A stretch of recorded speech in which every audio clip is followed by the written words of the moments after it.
জয় মা শ্যামসুন্দরী। চলে গেছিলাম আমার সিটে মায়ের নতুন ঠিকানায়। যাদবপুর থেকে সোজা চলে গেলাম কার্তিক বসলেন। কিভাবে যাওয়া যায় সেটা এই ম্যাপে দেওয়া রয়েছে। শিয়ালদা স্টেশন থেকে বৈঠকখানার দিকে যেতে হবে। বৈঠকখানা থেকে একটু এগিয়ে গিয়েই পড়বে হচ্ছে কার্তিক বসলেন। কার্তিক বসলেনে ঢুকে 2-3টে বাড়ি পরেই হচ্ছে মায়ের নতুন ঠিকানা, মায়ের নতুন বাড়ি। প্রথমেই তো মায়ের জন্য ফুল কিনে নিলাম। ফুল কিনে নিয়ে তারপরে মন্দিরের ভেতরে প্রবেশ করলাম। জানো তো বন্ধুরা, সেদিনকে আমার পায়ে খুব লেগেছিল, তাও মায়ের টানে মায়ের কাছে চলে গেলাম। যেই সময় আমি গেছিলাম সেই সময় হচ্ছিল সন্ধে আরতি।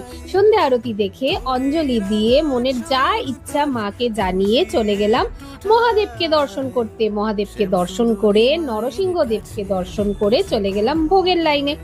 ভোগ খেয়ে তারপরে বাড়ির পথে রওনা দিলাম। ভোগ খেতে তো জাস্ট অসাধারণ লাগছিল। জয় মা শ্যাম।